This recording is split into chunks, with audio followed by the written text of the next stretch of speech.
Hello Leo, welcome back to my channel if you're a returning subscriber. If you're new to the channel, thank you for coming. This is a Leo collective reading, so please don't forget to like and share, or like and subscribe, as that moves the, sort of circulates the videos around so that more people can see them. And then we've got Orna, Leap of Faith, coming in for this is something that you're busy with, but you're going to be under quite a lot of pressure.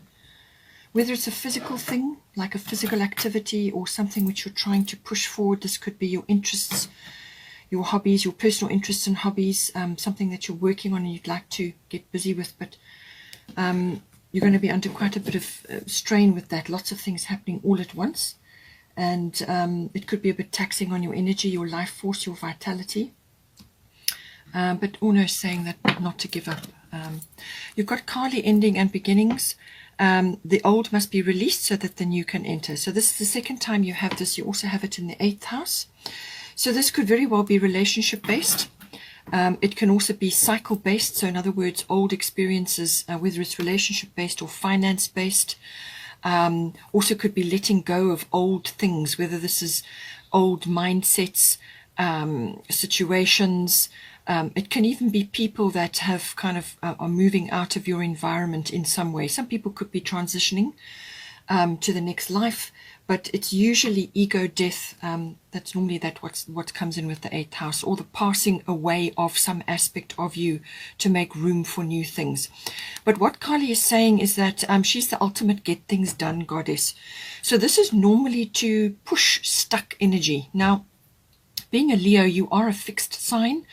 So you don't like to change, you don't like changes. You don't like rushing from one thing to another. You prefer to have, being a fixed sign, you're a concentrator. You're a concentrator of energy. So Kali is going to come along to shift that for you. So it's best to work with her energies, the endings of things and the beginnings of others, the releasing of old cycles and experiences, the past, things that just are not working for you anymore, and the moving into the new things. And it's that transition, that little bit of a washing machine that you go through between those two cycles. She's the ultimate get things done goddess, as I said. So if you kind of are resisting making certain changes, which you know in your heart you need to make, then she's going to come along and shift them for you. It will be an upheaval, and it could very well be a little bit of a it could even be a shock, or it could be things coming to the surface and now you've got to face them whether you want to or not. So it can be quite a wake-up call, but if you work with her, you can achieve an incredible amount, and you will be able to shift an incredible amount out of your life that's no longer serving you anymore and move forward. So that's what it's all about. But what she's also saying is that these changes that you need to be making at this time, and it's coming up in the 8th house and obviously other areas, but I feel it's very much 8th house connected. We will get to that. This is not to be afraid, or to be fearful, or to be angry or resistant, or to any kind of other negative thing that's going to hold you back. Release all of that. You need to make these changes. They're necessary, they're inevitable, and they're for your highest good. Okay, so work with her, work with these energies to transition from one situation to another. You, as I said, you will achieve an incredible amount because of her energy. So something falling away, something beginning, and closing of a chapter, beginning of a new chapter. But it's really is releasing the old to make way for new things which are going to serve your growth and serve you better in the future. You're going to get some sort of increase in your life. So part of fortune is a wonderful card to be having actually anywhere in your chart. So this is overall, these are going to be aspecting and affecting you, but you're going to get some kind of like a windfall or support or recognition or rewards, something like that coming in. It's almost like you are coming into notice. People are noticing things, or there's specific people around you who are noticing things about you, or noticing your work, or just aspects of you.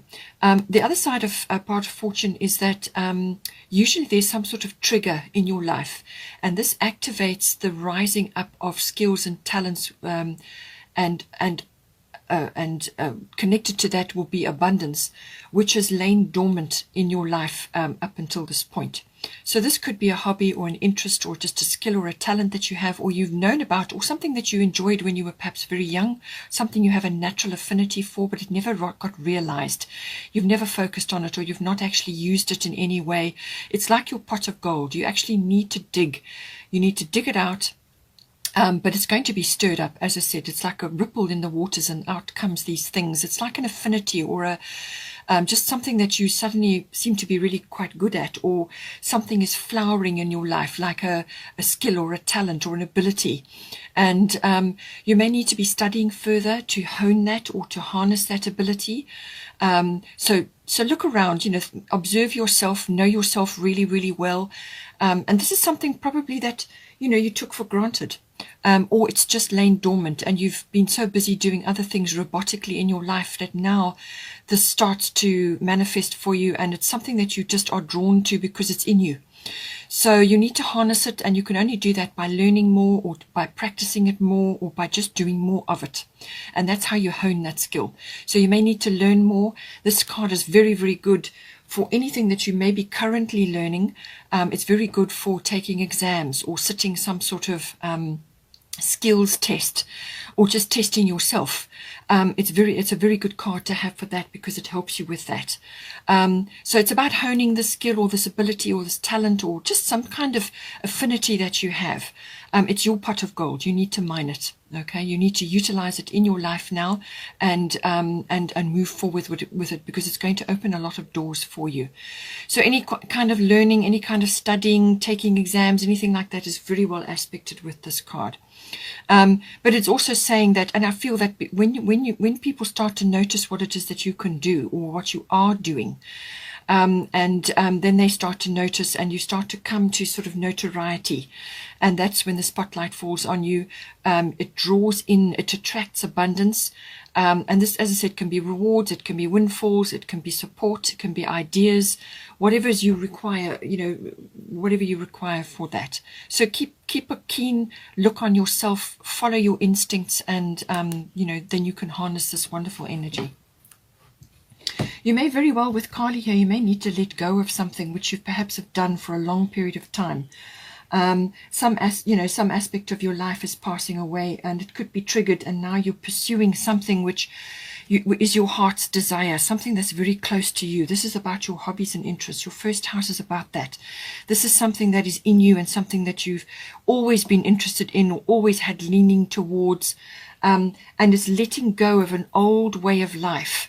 And then moving forward into something, a change of direction for you, something that is better suited for you, and possibly you let go of an old lifestyle, an old way of doing things, a way of life which you just got used to. You became accustomed to it, and now comes along a trigger, something gets shifted, and you start moving forward into something which is much better suited for you.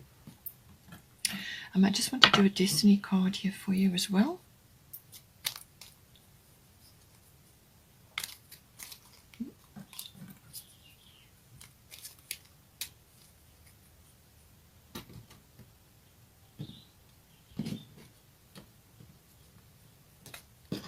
Satisfaction. Okay.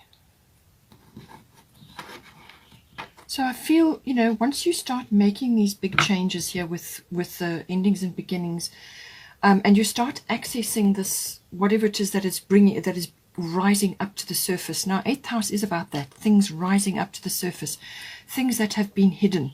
So whether it's your psychic abilities or your ability to handle finance, business, or some other aspect, it's the rising up of that. And I feel that once you start tapping into that, as I said, it's something that's already in you. It's latent in you. Once you start tapping into that, then you're going to come into this very strongly. But it's the process that you go through. So with the 5th house, creativity, as I said, this is normally recreational based. So it's an activity which is, or activities which are recreational, enjoyable, fun, pleasurable, anything like that. It can be a sport, or it could be a handcraft, or it could be some other creative thing that you do. We are all creative, but not all of us are artistic. So use your creativity at this time. It's your particular brand of creativity. So it could just be the way you dress, the way you speak, the way you handle children, the way you dress your home, the way you there's lots of things, lots of ways that we use our creativity. It can even be giving speeches or talking to others, motivating others, or giving courses, or whatever it is that you do. It's your particular brand, your flair, your individuality, your stamp on things. Okay, that's where the creativity comes in. It could be very well your profession or a job that you're doing or a project that you're working on, a hobby or interest of yours. It's also about children. The fifth house is about children, so children may be coming up for you, your own children or other people's children that are around you at this time. If you are in a relationship, it may be something that you're thinking about long term. This house is also the house of love affairs and everything associated with that. And you've got Taurus coming in here. So this is sensuality. This is a rich and sensual love life. It's also loving your creature comforts, little luxuries, and so on. So use your creative skills to bring this into your life. It's also, as I said, home comforts, things like that, feeling secure and, having all your home comforts around you. That can also come in, and it can be connected to a love affair. It can also be, this house is also about the risk-taking of some sort. So there may be a risk required somewhere here, either with a business or a project or to do with your children or some other aspect coming in. It could, as I said, be an activity. It's got a risk element to it. Now, this can cover things like gambling, but it's also connected to the stock exchange and stock market, things like that. Perhaps that's of an interest to you. And you've got your financial house here, so possibly something is coming in for you, or you could be investing in things, taking a risk on certain things. So, all of that comes in under the fifth house. Okay, so we've got Taurus. This is the card of accumulation of wealth. Now, everybody has a different idea, a different value system associated with wealth. For some, it's money. For some, it's health. For some, it's home and family, close-knit clan. For some, it's having a home, a beautiful home. For others, it's a wonderful profession. Everybody's got their own values, and this is very much about that. What do you value? It has got a materialistic slant to it as well, but it's the accumulation of wealth. It's also about grounding and doing things which are related to the earth. So this can be gardening, it can be activities in nature, whether it's hiking or some physical activity. It's also very much about related to the earth, as in property, real estate, farming, having an urban farm, or having a small plot which you can go and work at, growing your own veggies, things like that. So it's got all of those lovely earthy elements to it. It's also got a lot of sensuality attached to it. So this is associated with, as I said, tactile. It could be love affair related, as I said, but it's also could very well be about materialistic things, because when you start going, it can also bring up feelings of, wanting too much in the materialistic line. So that kind of borders on greed almost, or having too much, So you've got to walk a fine line there. By all means, appreciate your material things, but don't let them bog you down, because that can happen with the Taurus card. You can get so bogged down in materialistic things that when you have to change things, or when you have to let go of things, it becomes very, very difficult. All right, so it's got that aspect to it. You have got Sekhmet be strong here, so we'll have to see how that comes in. It could be children related, or it could be that you are wrestling with certain things. Perhaps you are having to let go of certain materialistic things. It could also be that you're working on your security at this time, and a lot is tied up with the fifth house. It could be a creative project you're busy with, or there could be some risk that you're taking currently. But this has got a very strong monetary influence attached to it. The other side of Taurus is also the arts. So it could be something that you are involved with. The fifth house is very much connected to that. So this is the arts, as in ballet, music, or artistic pursuits, whether it's actual art or sculpture or whatever. It can also be on the stage, so stage work. Anything associated with the arts, the appreciation of beauty, art galleries, things like that. Anything to do with the appreciation of art and everything associated with that, culture and so on. So that may be coming in for you. Perhaps you are actually moving forward in a creative endeavor or busy with the arts in your life. And so this opportunity is coming up for you, and this is why you've got Sekhmet coming in here. You are stronger than you think you are, and your strength assures a happy outcome. So you could be a little bit nervous about something. You could be feeling a little bit insecure about something in your 5th house. So this is about digging yourself in, keeping yourself grounded as you go through this process, as you try for whatever it is that you're trying to do in the 5th house. It's about consolidating and getting in touch with your strength, your inner strength, and staying grounded, staying firmly in yourself to tackle whatever may be coming up. So we've got your Sekhmet, be strong. So you may be facing something which is putting you to the test in some way. So if you've got, I'll give you an example. If you are in the artistic field or the arts, you may be discovering something about yourself with the part of fortune. And you're going to be sort of having to walk your talk, put yourself to the test in some way. And she's saying that you can do this, have a victorious mindset. Don't let naysayers or skeptics hold you back at this time. All right. So you could be taking a little bit of a risk in some way, or you could be pushing yourself forward in some interest of yours or some activity of yours, which is very close to your heart, which is important to you. And she's saying that you can get through this. You can get through this. You are much stronger than you give yourself credit for.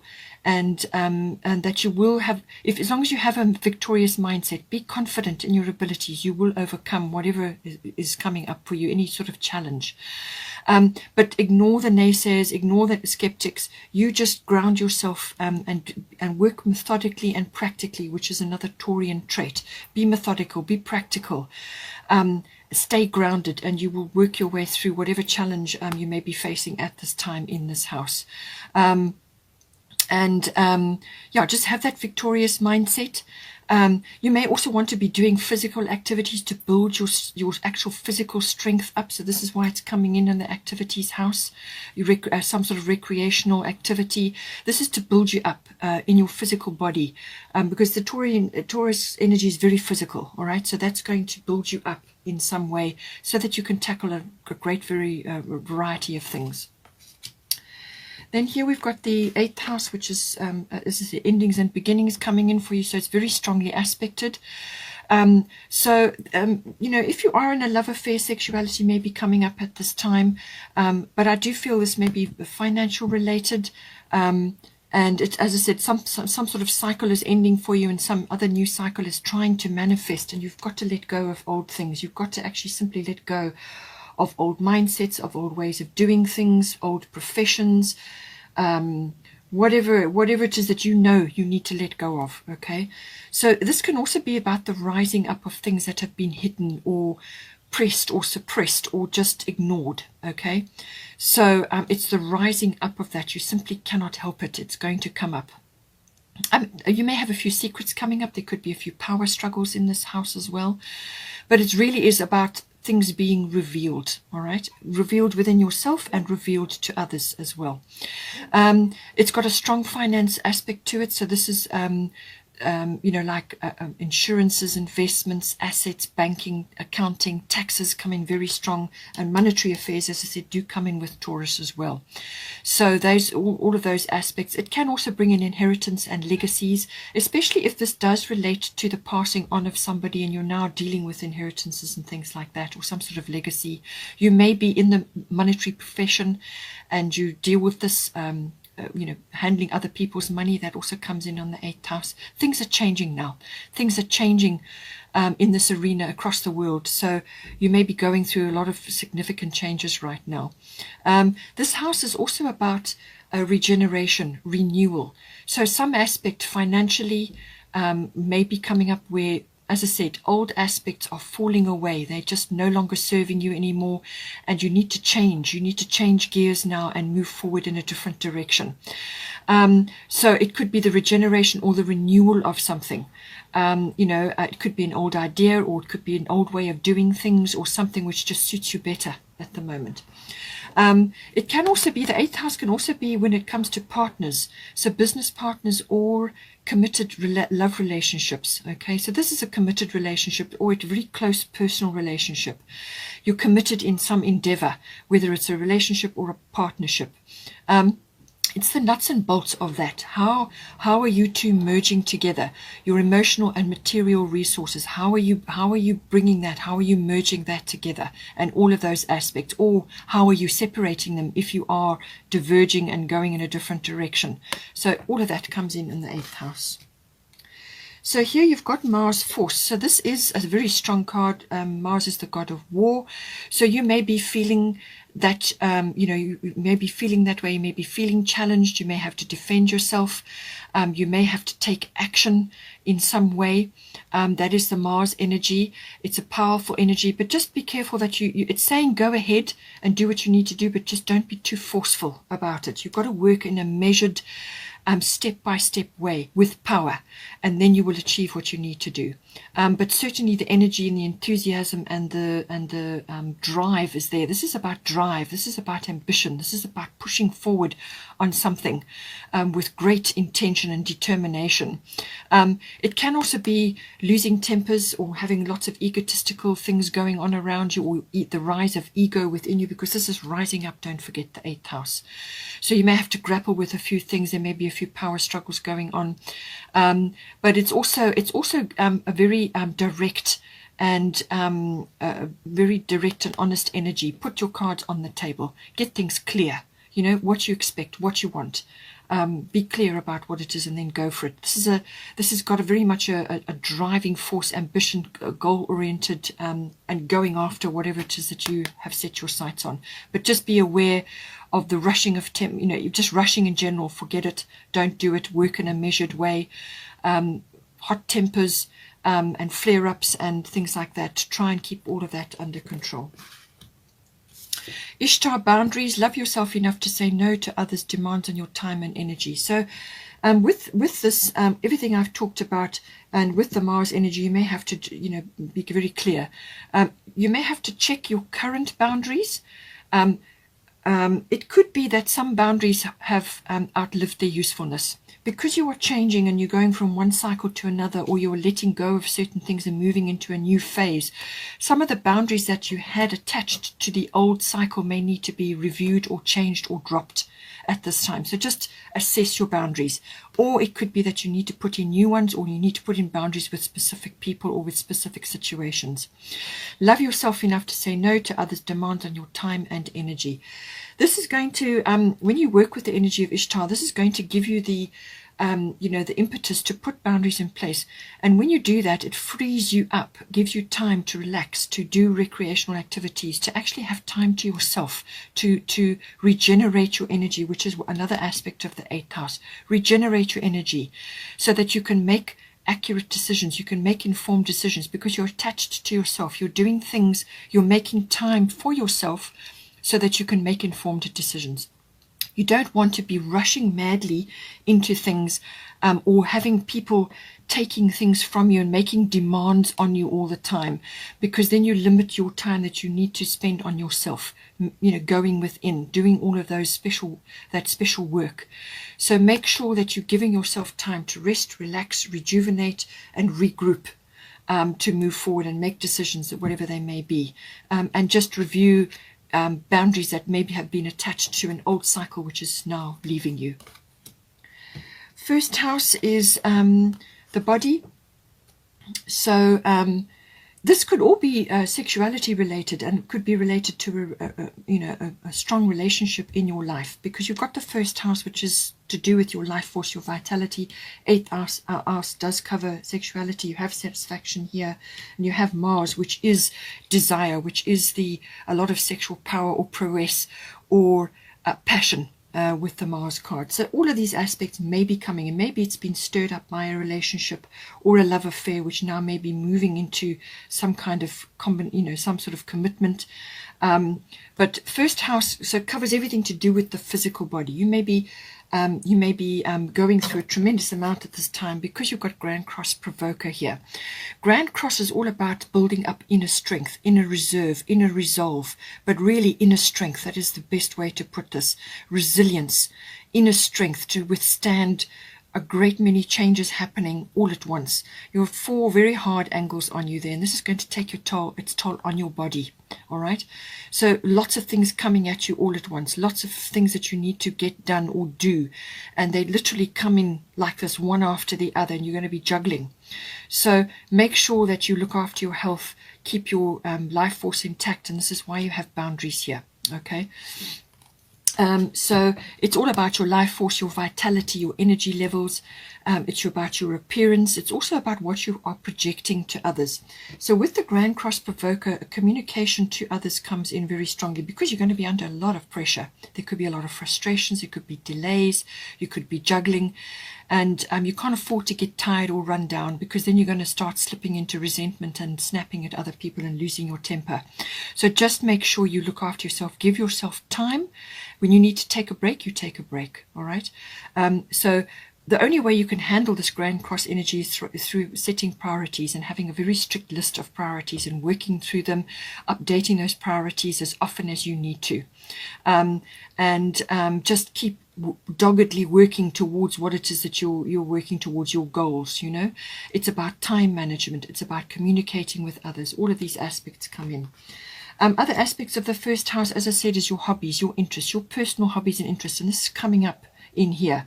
So you may be pushing forward. This is about personal independence, how you meet the world. How are you moving forward in the world? How are you setting your sails to move forward? All of that comes in. And it's also what you are projecting to others. So what are they going to pick up when they see you, when they interact with you? Is it going to be positive, or is it going to be crazy, angry?